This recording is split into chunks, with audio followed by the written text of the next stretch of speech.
In this video, I want to talk about landing pages. So, what is a landing page? Essentially, it's the page you're going to be sending your visitors to and where they can sign up to your mailing list or buy your product. This might be an e-commerce store, but more often than not you'll have created a specific sales page just to try and sell your product. You'll likely have encountered these before on your own travels around the web and may have noted some common themes. For starters, sales pages tend to be long and narrow and they don't have any other navigational elements such as menus. The reason for this is that it A. encourages people to scroll down the page, which actually makes them feel more committed to buying, and B. prevents them from clicking away to any other parts of your site. These sites are easy enough to design, but if you want to automate the process, you can use a tool like OptimizePress, which will also help you to easily add a checkout, although of course you'll slightly increase your overheads.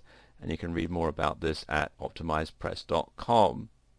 At the same time, you also need to think about the sales copy that you're going to put here, and you can either write this yourself or you can get someone from Upwork, which you can find here at upwork.com. This used to be called Odesk.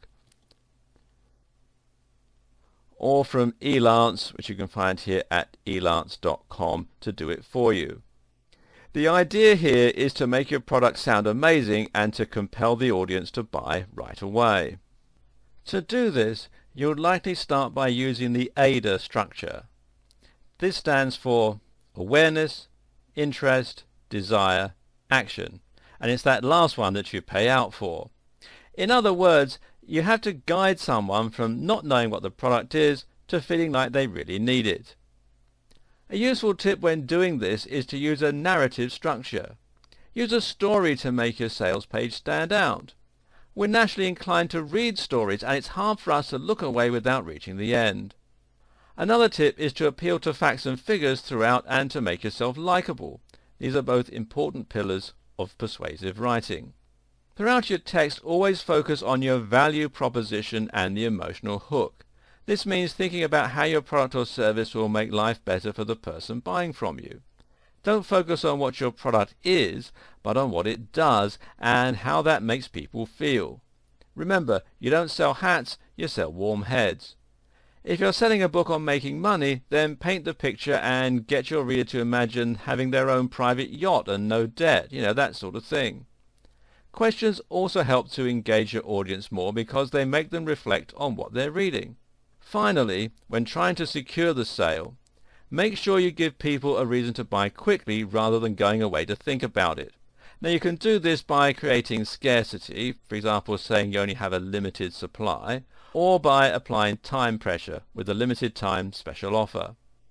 Some sellers will use something called a dime sale, which basically means that your product will go up every time someone buys it. And this can be very effective for driving sales, but do check on how this will impact your CPA platform and your profit margins. In the final video of this series, I'll summarize what we've learned so far, and I'll put together a CPA success formula that you can start acting on right away.